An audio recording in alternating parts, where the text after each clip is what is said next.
नमस्कार, आप देख रहे हैं दूरदर्शन किसान कार्यक्रम गांव किसान में आप सभी का स्वागत है। मैं हूं ज्योत्सना टंडन। गांव किसान एक ऐसा कार्यक्रम है जिसमें हम आपको खेती किसानी और पशुपालन से संबंधित जानकारियां देते हैं, साथ ही आपकी मुलाकात करवाते हैं एक ऐसे कामयाब किसान से जो कि दूसरे किसानों के लिए आज मिसाल बन चुके हैं। तो आइए अपने आज के गाँव किसान कार्यक्रम की शुरुआत करते हैं। आइए कार्यक्रम की शुरुआत करते हैं हमारे पहले सेगमेंट खेती किसानी। कृषि में हो रहे उन्नत बदलाव के लिए कृषि साहित्य एक अच्छा विकल्प माना जाता है। पीएयू का संचार केंद्र कृषि से संबंधित साहित्य किसानों को समय समय पर उपलब्ध कराता रहता है। इस साहित्य में फल, सब्जियों, मधुमक्खी पालन से संबंधित तमाम जानकारियां उपलब्ध रहती हैं। आइए दिखाते हैं इस पर आपको एक खास रिपोर्ट।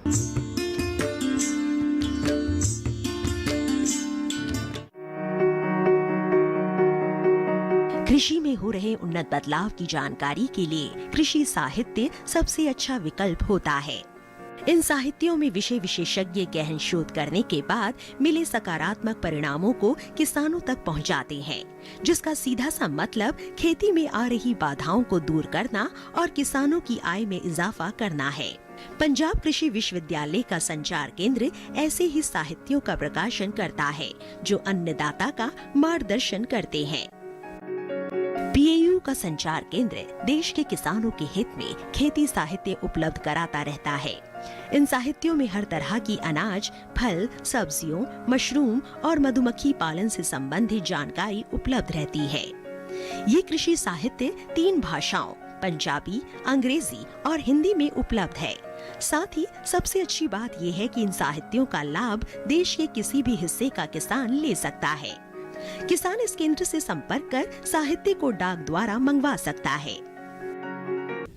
पंजाब कृषि विद्यालय एग्रीकल्चर यूनिवर्सिटी लुधियाना की तरफ से जो हमारा संचार केंद्र है, जो कम्युनिकेशन सेंटर है, ये कैसे हमारे पंजाब के और भारत के किसानों की सेवा कर रहा है और डीडी किसान के माध्यम से हम आपको बताना चाहते हैं। आज जो भी खेती बाड़ी में, कृषि में जितने हमारे हमारे किसान भाई जो गेहूं की खेती करते हैं या चावल की खेती करते हैं, सभी के लिए हमारा जो संचार केंद्र है, इसमें खेती साहित्य, जिसको एग्रीकल्चर लिटरेचर बोलते हैं, खेती साहित्य बोलते हैं, तो आपके लिए जहां उपलब्ध रहता है। सबसे बड़ी बात यह है कि कोई रबी क्रॉप की हो, जहाँ खरीफ की हो, दलहन की हो, तेल बीज की हो, जहाँ सब्जियां की खेती हो, जहाँ फ्रूट्स की खेती हो, फलों के उत्पादन की बातचीत हो, मधुमक्खी की बातचीत हो, जहाँ कोई मशरूम की बातचीत हो, तो सभी का लिटरेचर जो है वो हमारे जहाँ इस सेंटर में, कम्युनिकेशन सेंटर में मिलता है। सबसे बड़ी बात यह है कि मैं ये डीडी किसान चैनल के माध्यम से आपको बताना चाहता हूं कि सिर्फ ये पंजाब के किसानों के लिए नहीं है, तो आप लोग भी, बेशक आप हरियाणा में बैठे हैं, जम्मू कश्मीर में बैठे हैं, जहाँ किसी और भी स्टेट में बैठे हो, तो आप हमसे ये लिटरेचर मंगवा सकते हो। ये एग्रीकल्चर में इंग्लिश में भी है और हिंदी में भी है और पंजाबी में भी है। आने वाले माह में किसान कौन कौन से कृषि कार्य करे, किन सावधानियों का ध्यान रखे, ये तमाम जानकारी पंजाबी भाषा में उपलब्ध मासिक पत्रिका चंगी खेती में दी जाती है। इसी का अंग्रेजी संस्करण प्रोग्रेसिव फार्मिंग है। ये मासिक पत्रिका पंजाब में काफी लोकप्रिय है। वर्तमान में पंजाब में करीब 9000 लोगों के पास ये साहित्य पहुंचता है। मात्र 20 रुपए की कीमत में 15 से 19 लेख मिलते हैं, जो किसानों को कई गुना लाभ पहुंचा सकते हैं। क्या खेती बाड़ी के कृषि के कार्यक्रम रहेंगे, उसके बारे में हमारा एक चंगी खेती और प्रोग्रेसिव फार्मिंग ये रसाला हमारा जाता है और पंजाब में तकरीबन 9000 लोगों के पास ये रसाला पहुंच जाता है। इसको एग्रीकल्चर के लिटरेचर के रूप में सभी के पास चला जाता है। और इससे भी इसकी एक बड़ी बात है कि जहां आने की ज़रूरत नहीं है। मैं आपको एक बताना चाहता हूं कि ये जो हमारा चंगी खेती लिटरेचर है, इसमें सिर्फ 20 रुपए में हमारा एक पैक आता है और इसमें 20 रुपए में आपको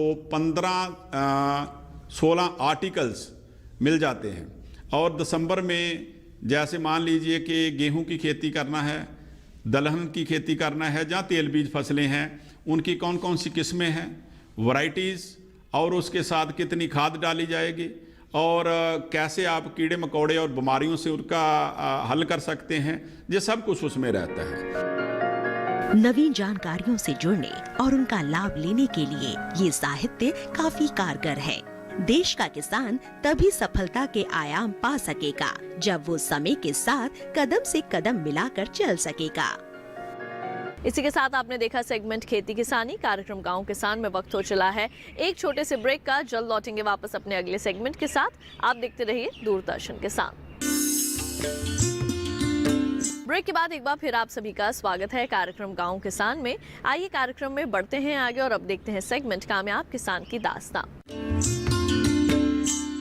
किसान भाइयों बहनों, आज हम आपकी मुलाकात करवाएंगे लुधियाना के एक सफल किसान बलराज सिंह जी से, जो कि कर रहे हैं पशुपालन और इसमें आगे बढ़कर दूसरे किसानों के लिए तो मिसाल बने ही हैं, साथ ही अपनी आमदनी में भी इजाफा कर रहे हैं। तो आइए देखते हैं उनकी सफलता की ये कहानी। कहते हैं हर समस्या के पीछे ही उसका समाधान छुपा होता है।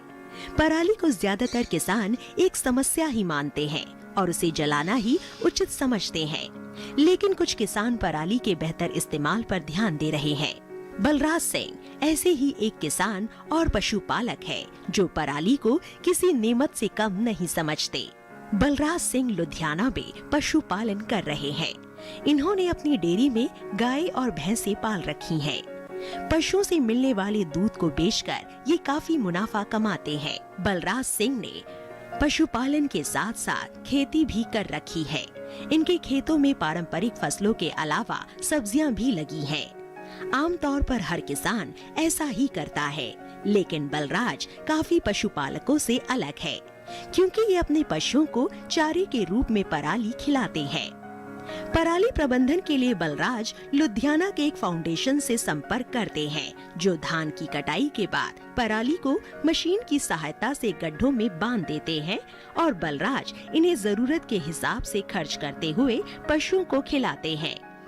वो बताते हैं कि इससे पशु आहार में होने वाले व्यय में कमी आई है। बलराज 4 एकड़ में हरे चारे का उत्पादन लेते हैं, साथ ही वो आलू की पैदावार लेकर भी मुनाफा कमाते हैं। हम ये जो पराली है हम खेतों में से इकट्ठा करके अपने डेयरी फार्म के लिए यूज़ करते हैं। इससे हमारी जो आग की समस्या है वो भी ख़त्म होती है और हम साथ में साथ पशुओं को खिलाने का भी इससे काम लेते हैं और साथ के में साथ हमारी कनक की बिजाई भी समय से हो जाती है। हमको पहले तो नहीं मालूम था, अब हम जलाल दीवाल गदरी बाबा दुल्ला सिंह ज्ञानी निहाल सिंह फाउंडेशन जलाल दीवाल लुधियाना से हमारा संपर्क हुआ, तो हम उनसे जाके मशीनरी वगैरह बुक करवा लेते हैं। वो समय से आके हमारे यहाँ पराली की पहले गट्ठे बांध देते हैं और बाद में हम इसको लगातार पशुओं को खिलाते रहते हैं। इससे हमारा जो तूड़ी की है, आज के टाइम में तूड़ी है 400-500 रुपये क्विंटल चलती है। हम इसलिए तूड़ी अब यूज़ नहीं करते, ये पैसा हमको इनकम का साधन हो जाता है, तो हम इसको पशुओं को काट कर हरे में मिलाकर खिला देते हैं और इससे हमारे इनकम में भी फायदा होता है। बलराज अपने पशुओं का बखूबी ध्यान रखते हैं। सर्दियों में पशु आवास में पर्दे लगा देते हैं। ज्यादा ठंड पड़ने पर हीटर का इंतजाम भी करते हैं।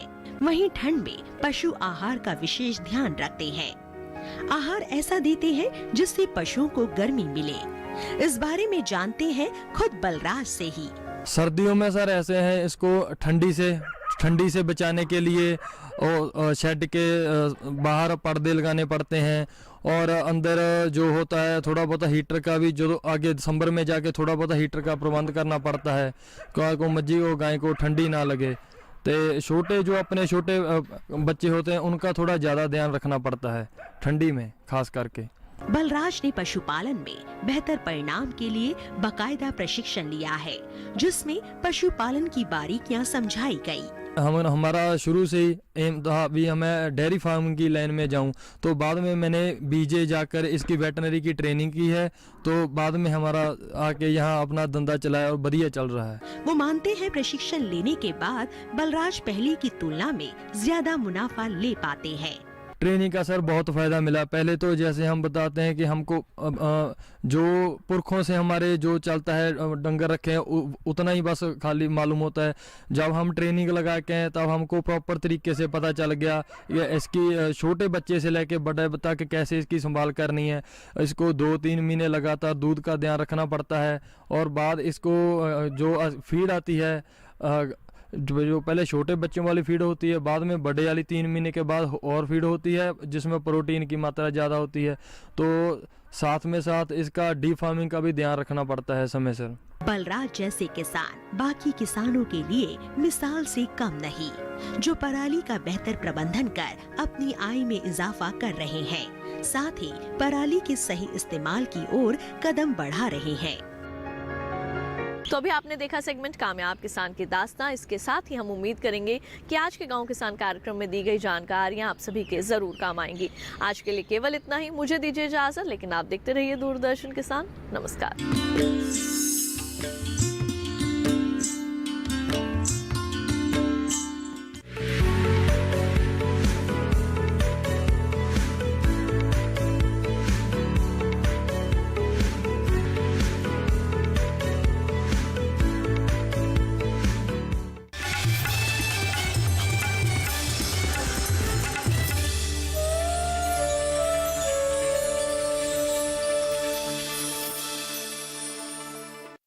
गांव किसान के सह प्रायोजक